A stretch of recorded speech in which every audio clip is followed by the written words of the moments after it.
Coming up on the ACSA Legislative Lunch Break, Edgar and I will get you up to date on all of your latest news and information from the state capitol and CDE. Plus, Michael Fine, Barrett Snyder on with us today to talk about California public education budget. The ACSA Legislative Lunch Break starts now.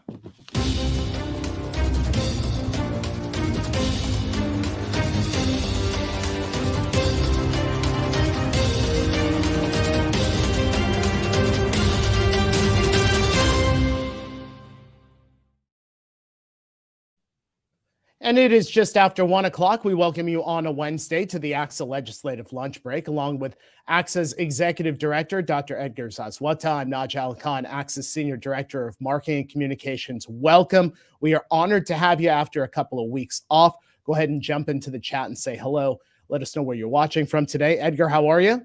Hey, Naj, it feels like we haven't done this in a while. We'll see if we remember how to do it. I kind of missed you. Well, not really, because I see you every day. So I didn't really miss you, but I miss doing this. I know we've had, for one thing or another, we've been busy with a number of our conferences. We had the CSBA conference last week. So there's been a number of things that have pulled me. I think you did a show or two without me there. So I'm always happy when I get invited back here. So good to be back in the groove here. It is good. We did take Thanksgiving week off. And then last week you were at CSBA and I had no voice. So thus, no need to do a show when one host isn't in town and the other one can't speak. So that's why we're back on the air today. Mary Lim, our first one on the chat. Mary, so good to have you. Jared Hungerford, Santos Campos with us, Lester Powell, the great Gail Olson with us today. So good to have all of you here. We are going to have Michael Fine and Barrett Snyder on the show a little bit later on. We're going to talk about California public education budgets and finance. We had the LAO report come out a couple of weeks ago, Edgar. Now we are making our way towards the budget proposal in January. Just give me some insight, Edgar, from your time inside the Capitol, from the advocacy standpoint. This kind of time in between when the LAO report comes out and when the governor's budget proposal is released. What is that time like? Is there a lot of scrambling as far as, look, numbers go this way, numbers go that way, this is what the LAO says, this is what finance is? What is that time like? Yeah, it usually depends in terms of what the LAO says, right? If the policymakers in the Capitol tend to agree with the forecast, then you hear a lot of like, oh yeah, they're on point. But usually this is the case when, the forecast is going to say that there's a lot of revenues out there. So then there starts being this scramble of thinking about these ideas. How's the folks in the Capitol going to spend the money, right? And in years, and I think this is the case when the message might be a little bit more conservative. It could be a little bit of splashing cold water on all of everybody's big plans, right? Because, and we talk about this every time we're on here, the legislature they come in and we had a whole new crop of legislators that actually just got sworn into office this week. All of them come in with great ideas, right? When you come in and kind of the messaging is like, we're not sure we're going to have money to do all of these new things that we've been doing over the last number of years, it kind of changes the perspective. But I think all told, and I think you'll hear this from our guests, the LAO is one variable. It's a forecast. It's their take on things. Really, when things get serious and when the conversations get going is when the governor releases his January budget. That's when that sets the baseline for all the future conversations that happen over the course of the legislative year. Yeah, and we've got a lot coming up, and I'm glad that we have two experts on school finance on the show. I want to point this story out to all of you. It's from our good friends over at EdSource, Diana Lambert. It is titled "Political Rancor has had chilling effect on public education," and there is a lot that's come from California public school administrators. So I encourage you to read it. The article focuses on the impact of uncivil discourse and hostile political rhetoric in schools nationwide, how the negativity is impacting what teachers teach, and the harassment of students and administrators. Now, as part of this story, 682 principals were surveyed in this report. 150 of them were from California. Let me just read some of this to you, Edgar, and then we'll kind of dive into a little bit.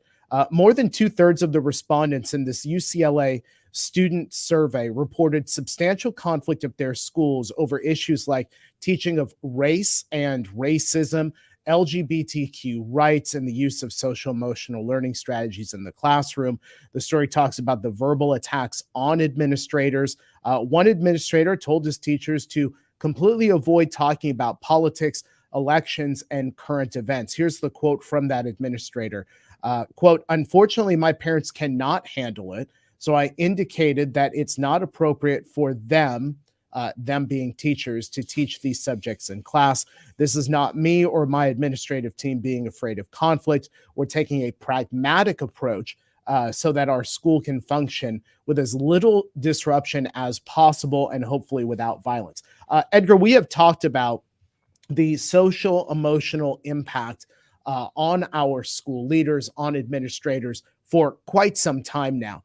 It's really interesting to actually hear from the administrators, not just here in California, but nationwide, about the impact of this uncivil discourse, this hostile political rhetoric in school communities, and what that is doing to just the basic day-to-day operation of our schools. I'm interested to hear your thoughts because you have so many of these conversations with our school administrators. Yeah, I think what you just noted on Naj, it basically summarizes what we've been hearing, both anecdotally and not just anecdotally. We hear this from talking to our folks day in and day out as we bring together, especially our site administrators, right?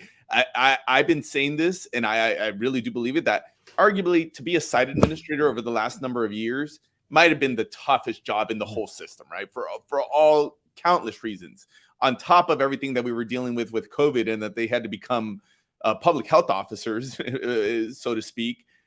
The kind of schools becoming the epicenter of some of the bigger cultural and political battles that we've been having in this country, unfortunately, have played themselves out on their doorsteps, right? And sometimes in their classrooms, sometimes in board meetings. We noted, we were at the School Boards Association conference last week. This was a big theme.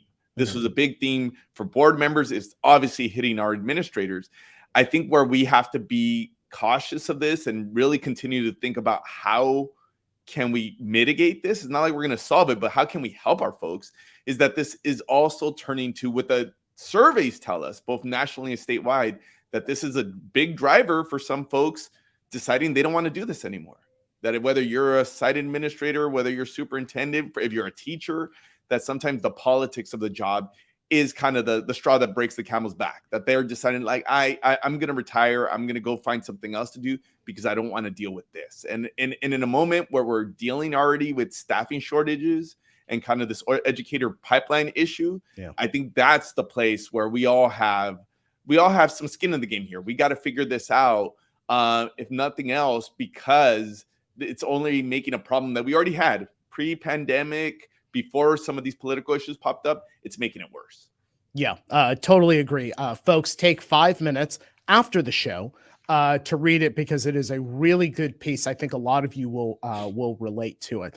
Okay, let's switch gears. Let's talk California public school finance. We have two experts on the show today to take us into the subject matter and kind of prepare us for what is ahead. Barrett Snyder, partner over at Capital Advisors, and Michael Fine, Chief Executive Officer of the Fiscal Crisis and Management Assistance Team. Many of you know it as FICMAT. Barrett and Michael, so good to have you both on the show today. Let me just start with the question of the LAO, because we talked about that a few moments ago. Michael, I'll have you answer this first. The LAO revealed their budget forecast. After looking at it, what stood out to you? Well, good afternoon. Thanks for having me, and welcome to everybody out there in ACSA land. I think the first thing is not a whole lot about the LAO report stood out because we've been tracking a good deal of this. And so I think what's most important about the LAO report from a couple of weeks ago is it's kind of the first shot across the bow. It's the first official report other than monthly cash receipts that we are entering a period of contracting revenues.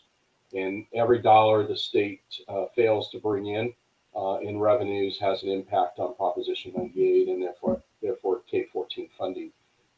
But the LAO's report absolutely tracks the conversation that most of us in the Capitol have been having for the last 4 or 5 months. This trend became very apparent in June, continued in July, and has continued every month since. What's also notable, though, is the safeguards that have been intentionally, both really a group of them, unintentionally and intentionally embedded in the current year's budget, in the architecture of the current year's budget. And the LAO notes those and notes that that's going to safeguard Proposition 98 and school expenditures in the near term, while the non-98 side of the budget will have to deal with the consequences of the revenue decline almost immediately. Barrett, what about you? What stood out to you? Yeah, notice some of the same things Mike mentioned here. One of them that stood out to me was that, they basically defined a $25 billion problem for the state. And the way Prop 98 is working, it largely insulates us on the K-14 side of the budget under their numbers, which is going to be a challenge for folks like us at ACSA and all statewide organizations and the firms to protect that. Because I guarantee you with a bunch of new lawmakers, they're going to be scratching their head like, well, we've got to cut all this $25 billion out over here. And what about the schools? So that'll be a challenge. But then also several times in their report, they call their attention to the fact that what they're modeling with the $25 billion problem does not assume a recession. And so if you are thinking that this gets worse and not better, this $25 billion problem could get larger. And these, very large statutory COLAs that, we're likely to see with inflation the way it is, which, by the way, remain relatively large estimates out into the future. Those things are going to be challenging. And even under what they would say I think they would describe it as a middle of the road assessment. 50% chance it gets worse, 50% chance it gets better. That they still don't fully fund. They get close, but they don't fully fund what they believe the statutory COLA will be. Okay. Again, all these numbers are going to shift and move by the time we get to January, and certainly by the time we get to the May revision and the Budget Act. But we're going to have our work cut out for us, and then that's just going to create, unfortunately for you guys in the field that are involved with bargaining, some challenges. Right? We know that labor is going to come. For what they're seeing large COLAs, right? And 12, 13 years of robust growth. Like, this is just going to be a challenging environment next year. Hey, Mike, thanks for always helping us out. And every time we call you, you usually answer. So appreciate coming on board here. And Bear just kind of touched on this, and this is kind of leads to the question I was going to ask. We're at this interesting point here because you can't hear from either the governor, legislative leadership. They can't talk about education without citing, and I quote, the record amounts of funding that we've been getting, that we got in the budget last year, the investments that we made. Kind of couple that with what you both have just talked about, kind of the forecast that the LAO, that for the first time, as you noted, now it's the first shot that yet some of our spending, some of our revenues that we're getting in, it's not going to be at the same point. What do you think that's going to mean in terms of both this upcoming January, in terms of the budget, and then maybe a little bit about what do you? Barrett just talked about this, that we can't completely predict what's going to happen beyond that. But I think maybe in the immediate form, how will this impact the January budget in terms of the initiatives, the revenue, the spending that we may see in that proposal? So great question. I think we're in a period of time last year and even this year, and most definitely this year, where we no longer measure education funding based on dollars. We now measure it based on weight, and it's a ton of money, right? It's a ton of cash that has flowed into our system over really as a result of the pandemic and as a result of continued economic growth in the state. But that the signal from the LAO and the signal that we've seen earlier in the fiscal year from declining revenues, as Barrett's alluded to, is starting to soften. That growth is starting to soften. And I think it's important that we keep that in context. It's growth starting to soften. It's not just absolute negatives, right? but districts have a lot of money, and they're not spending it at the spend rates that Sacramento or most of us expected. That gives districts a great opportunity to spread out those one-time dollars and even mitigate some of the potential softening of additional state investments as we go out into the short term. We have to pay attention. There are deadlines to many of those dollars, and so we have to pay attention to those various eligible uses and their deadlines. But at the local level, districts are well positioned and have a great deal of resources. I don't think it influences the January budget significantly because the state has already allocated those dollars out. And so they're not going to, if you've not spent them, they're not going to go out and claw them back and use them for a different purpose. That's not their routine, and I don't think that's in their current playbook at all for this next year. So what we're going to see at the state level, though, is that these very significant one-time investments from the last 24 to 36 months will cease, and that every dollar will go into the COLA in LCFF. Barrett just alluded to that. Very high, another banner year for cost of living adjustment, estimated in the high 8%, and I can actually see the number getting closer to 10% based on current national economic growth that continues in the inflationary period or the inflationary impacts. So we have to keep that in mind. It's going to take every dollar that the state has for Prop 98 in this declining revenue environment to fully fund COLA, and that should be the state's number one priority. That means additional one-time investments in block grants and in other activities won't be on the table. The additional ongoing programs, increases to the base that we saw this past year, I don't see the state reducing those. Those are meant to be permanent, recurring increases to the base. So universal lunch, transportation funding, special ed, those I think are very safe in the coming year. It would just be new things that'll be pulled back. Folks, if you have questions for Michael or for Barrett, go ahead and drop those into the chat. We'll answer those questions at the back end of our interview.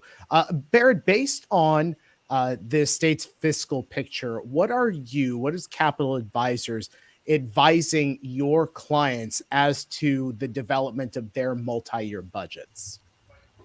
Yeah, great question. It's to take into account a lot of this. We're entering a lot of uncertainty with high COLAs, programs that you're trying to implement.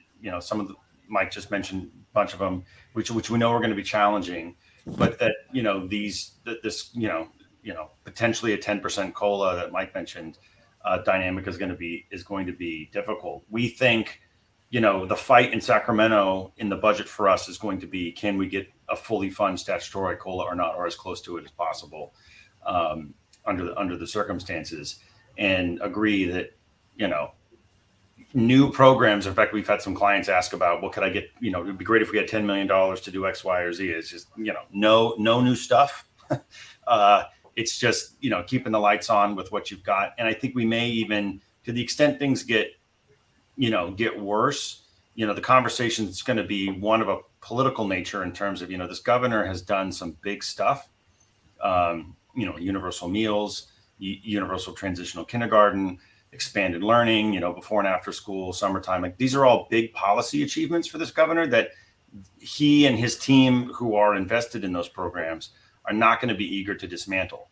And so to the extent we have to look beyond what's sort of immediately available to do a COLA, and we may have to, maybe even just to do that. What are some of the things that we can do around some of maybe the requirements related to those things that we could relax, but probably not dismantling them in any way? Like, for example, on universal transitional kindergarten, we've got some fairly strict staffing ratios that are essentially conditions of apportionment. Maybe you relax those a little bit, or you punt out in time when they'll kick in and that kind of a thing. But preserving at least for another year as much of these programs as possible is going to be a priority for the administration. But yeah, no new things. And then just in terms of advice, it's look at what the LAO is saying now. The governor's budget will be out on January 10th. Those are going to be the numbers that everyone has to use in terms of multi-year projections. That's what your county office is going to look for. So we're going to know a whole lot more here when we come back from the holiday. Hey, Barry, before I ask Mike next question, and you just touched on it right now, but I'm going to give you a chance because we get this question all the time. I know you were with us in front of our superintendent. This came up a number of times, and I'm just going to highlight what you just said. We don't expect that the governor is going to curtail back any of those commitments that the state has made, right? Like the ELOP, the whatnot. And we do think that there, if anything, some of those initiatives, because it was such a big political investment, aside from a revenue investment, we don't, at least not in the time being, we don't expect anything's going to change, at least in this current year, right? I just want to give you a chance to reiterate that because I know it's probably the most popular question we get these days. I completely agree with what Barrett said. The focus needs to be on fully funding COLA. Based on the LAO's report, we're about $300 million off from doing that using their 8.73% COLA. $300 million should not stop the state from fully funding COLA, and that'll have to be a focus for all of you who advocate. I'm not in the advocacy business, except behind the scenes helping policymakers understand impacts, but not any type of clawback of the investments made. Those are not just the governor's initiatives; those are initiatives of the legislature as well. There's a fairly broad base backing for all of those investments that have been made. And unlike our last governor, who was probably ending his political career when he left office, this governor is not ending his political career, and whatever his next move is and next step is, he's going to want to point to these investments in this state. Hey, Mike, I'll let you touch on something I've heard you say in various presentations around the state that, even before we got the LAO report, because as you noted, we've been tracking this. We kind of knew what the picture was going to be. And you've made a point of saying that, yeah, you weren't as concerned about where we were in terms of the revenue picture, that your bigger concern is kind of what's happening on the declining enrollment front. Just want to give you a chance to kind of make that point, and what is it that's concerning you about some of those trends? Yeah, absolutely, and I appreciate that. I frequently start out comments in the last 4 or 5 months over that while the economy is very important for us to monitor and keep track of, we, as I've alluded to already, as Barrett's touched on, we've got some architecture in the current state budget that provides schools a lot of protections between one-time investments, a savings account, a variety of other things. When the economy begins to contract, growth rates go down. Not necessarily cuts, but growth rates. So we don't grow as fast as we would otherwise. When we lose a student due to declining enrollment, it's not our growth dollars that decline, it's 100% of our dollars for that student that decline. We lose all funding for that student. We may not lose it all in the first year because of some of the mitigation strategies that we've put in place, including some that ACSA was very successful in lobbying for this past year. But over the course of, say, 3 years, we will have lost all funding associated to students. So the rapid rate of decline of enrollment is my bigger concern. It does, as we all know, varies a little bit region by region, county by county, district by district. So it's not universal, but the majority of our districts, over 70%, are experiencing declining enrollment. And you have to adjust for that. And one of my biggest concerns as the party that is tasked with monitoring fiscal stability across the system is that all the one-time money we've been talking about and the investments of the last couple of years, that's masking what's really going on in districts from a structural operation standpoint. So districts are not necessarily laying off staff because of declining enrollment, because they've got plenty of resources. That ultimately we're going to have to deal with that at some point in the near future. Barrett, I have one final question for you, and I know that we've mentioned the governor. Mike mentioned the governor there in his response to Edgar's question, but I want to ask you about decline in revenues and how the governor may be impacted some of his activities. We saw last year that he vetoed multiple bills during the session due to increased fiscal costs.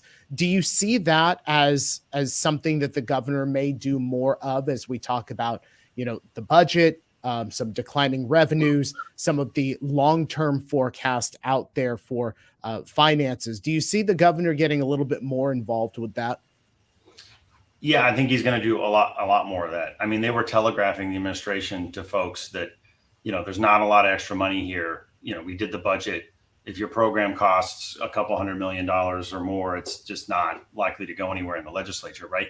And that's become the behavior of this administration and the legislature of the last couple of years, even more so than I would say prior years, which is if you don't get your stuff in the budget, if it's a big ticket item, it's just not likely to go. And I think given the circumstances, that's likely to be the case going forward.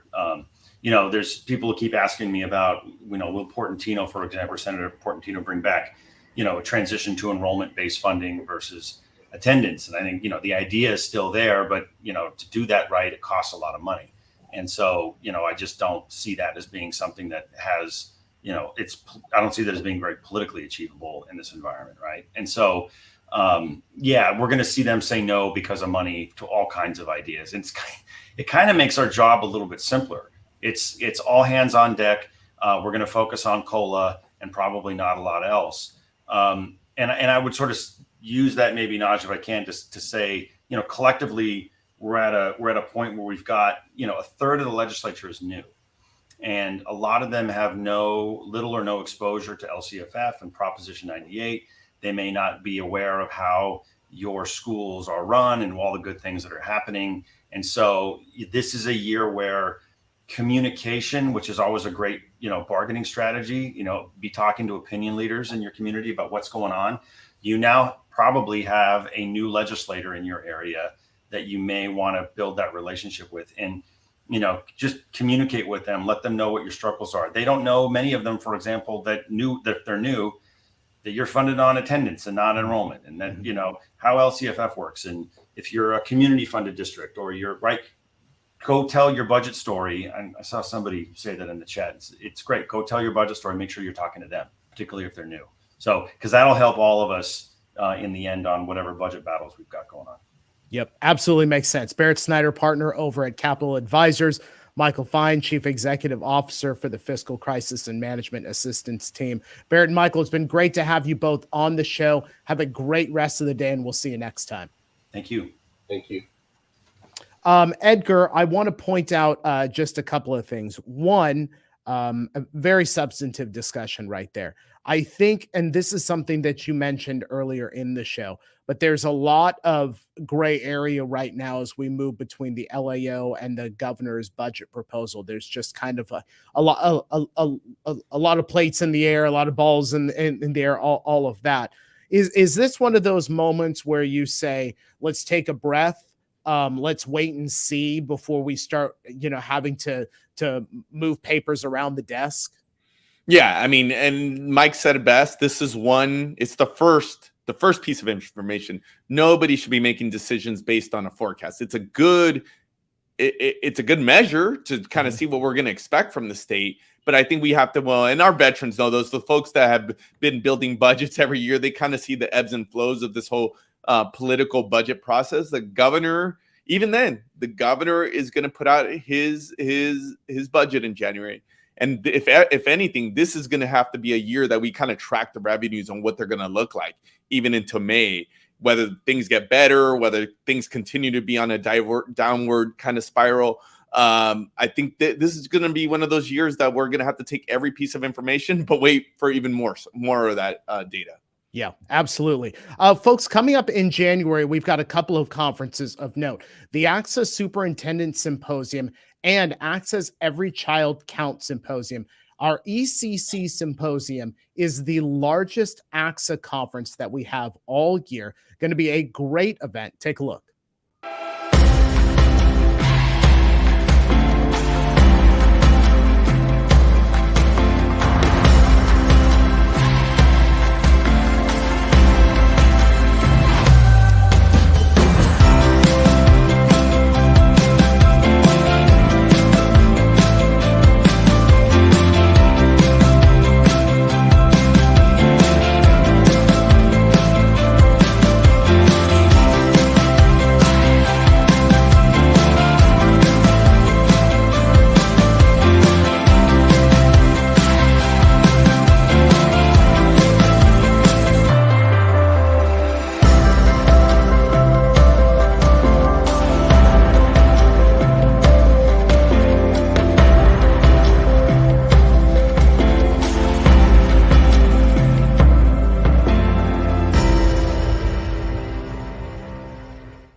Yes, go ahead and register for that event. Already 1,600 educators have registered for Every Child Counts Symposium. You can register by going to ACSA.org/professional-learning to register for that event, for Soup Symposium, all of our professional development opportunities. Edgar and I will be there. Apparently Mina is going to be there as well, Edgar. So that will be a great event. It is all year. Also, next week, next Wednesday, is our final edition of the lunch break for the year, which means it's our holiday edition where Edgar and I will be wearing our holiday best for next week.